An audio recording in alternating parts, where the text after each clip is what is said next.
السلام علیکم ورحمۃ اللہ وبرکاتہ۔ کل ہم سورہ العنکبوت کی آیہ نمبر 8 پڑھ رہے تھے، جس میں اللہ عز و جل کا ارشاد پاک ہے وَوَصَّيْنَا الْإِنسَانَ بِوَالِدَيْهِ حُسْنًا۔ ہم نے انسان کو یہ حکم دیا یا ہدایت کی کہ اپنے والدین کے ساتھ نیک سلوک کرے۔ تو اب اس آیہ مبارکہ کے ذیل میں کچھ باتیں میں آپ سے ذکر کرنا چاہتا ہوں جس کا تعلق عالم برزخ سے ہے۔ پہلی حدیث جو میں آپ سے اس ضمن میں شیئر کرنا چاہتا ہوں اس کا تعلق ہے کہ ماں باپ کے ذمے اگر کوئی معاملات ایسے رہ گئے ہوں جن کا تعلق روزے سے ہو یا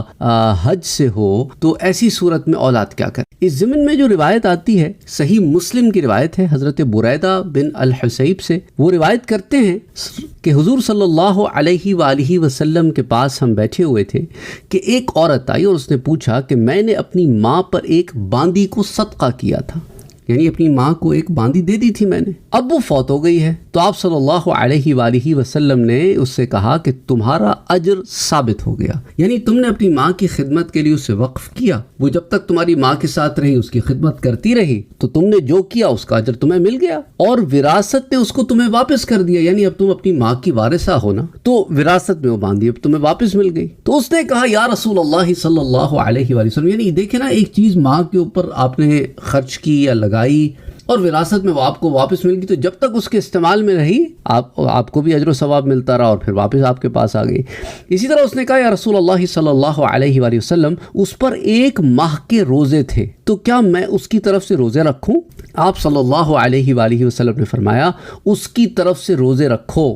یعنی یہ نہیں کہ اپنے رمضان کے جب روزے رکھ رہے ہو تو اس میں ڈبل ڈیوٹی ہو گئی، نہیں، آپ اپنے لیے رمضان کے بعد جو نفل روزے رکھیں گے تو نیت یہ ہوگی کہ باری تعالیٰ یہ وہ روزے ہیں جو فلاں سے، میری ماں سے یا میرے باپ سے رہ گئے تھے، تو اب میں انہیں پورا کر رہا ہوں یا کر رہی ہوں، تو آپ کو نفل روزے کا ثواب ملے گا اور ان کا روزہ جو ہے ان کے ذمہ تھا وہ پورا ہوتا رہے گا۔ اسی طرح اس نے پوچھا کہ انہوں نے حج نہیں کیا تھا، اور حج کرنا انہی پر فرض ہے جو صاحب استطاعت ہیں، تو صاحب استطاعت نہیں تھی اس لیے حج نہیں کیا، تو وہ کوئی مسئلے کی بات تو ہے نہیں، لیکن پھر بھی تو کیا میں ان کی طرف سے حج کروں؟ کیونکہ میں حج کرنے پر قادر ہوں، میں کر سکتی ہوں حج، میں اپنا کر چکی ہوں، ایسا نہیں کہ ابھی میرا اپنا رہتا ہے اور ابھی ان کے لیے حج کرنا شروع کر دوں، نہیں، میں اپنا کر چکی ہوں، ان کے لیے کرنا چاہتی ہوں، اب جو نیکسٹ ٹائم حج کروں تو ان کی طرف سے کر لوں، تو آپ نے فرمایا کہ اس کی طرف سے حج کرو۔ تو صحیح مسلم کی یہ روایت ہے، حدیث نمبر 1149، سنن الترمذی میں بھی آتی ہے حدیث 667، اور پھر سنن ابی داؤد میں بھی آتی ہے، پھر مسند امام احمد میں بھی آتی ہے، جامع الاصول میں بھی آتی ہے حدیث 200، تو کئی کتب حدیث میں یہ روایت موجود ہے۔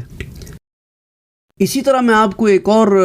روایت اس ضمن میں بتاتا ہوں کہ جس سے آپ کو یہ اندازہ ہوگا کہ ماں باپ کے جانے کے بعد سے متعلق حضرت ابو سید مالک بن ربیعہ الساعدی رضی اللہ تعالی عنہ بیان کرتے ہیں کہ ہم حضور صلی اللہ علیہ وآلہ وسلم کے پاس بیٹھے ہوئے تھے کہ آپ کے پاس بنو سلیمہ سے ایک آدمی آیا اور اس نے پوچھا کہ یا رسول اللہ صلی اللہ علیہ وآلہ وسلم، کوئی ایسی نیکی ہے جو میں ماں باپ کے وفات کے بعد ان کے ساتھ کر سکوں؟ یہ بھی آپ لوگوں کا بھی اکثر سوال آتا ہے اس سے کہ ماں باپ کے جانے کے بعد کوئی ایسی نیکی ہے جو ہم ان کے ساتھ کر سکیں؟ تو آپ نے فرمایا ہاں، ان کی نماز جنازہ پڑھو، ان کے لیے استغفار کرو، کیونکہ آپ میں سے بہت سارے لوگ ہیں جو نماز جنازہ میں شریک نہیں ہو سکتے فار واٹ ایور ریزن، کسی اور ملک میں رہتے ہیں یا خواتین ہیں جو نماز جنازہ میں شرکت نہیں کر پائیں، تو اب ان کے لیے استغفار کرو۔ استغفار تو آپ کہیں سے بھی کر سکتے ہیں نا، اس کے لیے ضروری نہیں ہے نا کہ آپ اپنے ملک ہی جائیں، اپنے آبائی گاؤں ہی جائیں، قبرستان ہی جائیں۔ یہ بھی لوگ سوال پوچھتے ہیں، ہم تو اتنی دور ہیں، ہم تو فلاں جگہ ہیں، یہ ہیں وہ، آپ جہاں ہیں وہاں سے ان کے لیے استغفار کریں۔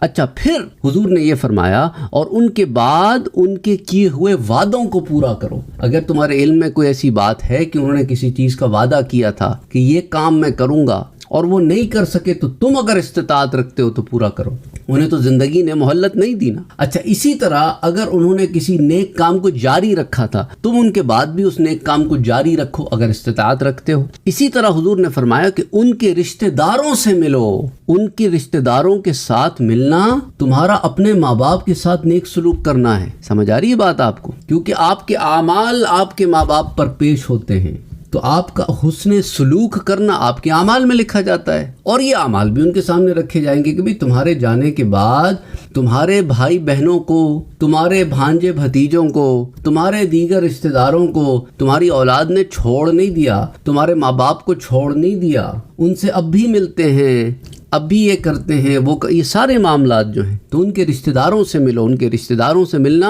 گویا ان کے ساتھ اچھا سلوک کرنا ہے۔ اب لوگ کہتے ہیں کہ بھئی ہمارے تو فلاں رشتہ دار اچھے ہی نہیں ہیں، وہ تو جھگڑالو ہیں، وہ فلانا ہے، یہ تو میرا بھائی پہلے بھی میں نے آپ لوگوں سے ذکر کیا ہے، اگر آپ کو فساد کا خدشہ ہو تو ملو صحیح، تعلقات نہ توڑو، لمٹ کر لو لیکن توڑو مت۔ اسی طرح حضور نے فرمایا کہ ان کے دوستوں کی عزت کرو، سبحان اللہ، یعنی والد صاحب کے جانے کے بعد بھی ان کے دوستوں کی عزت کرو، والدہ کے جانے کے بعد بھی ان کی سہیلیوں کا اکرام کرو۔ یہ روایت جو ہے یہ سنن ابی داؤد کی روایت ہے، حدیث 5142، پھر سنن ابن ماجہ میں بھی آتی ہے حدیث 3664، مسند امام احمد میں آتی ہے، جامع الاصول میں حدیث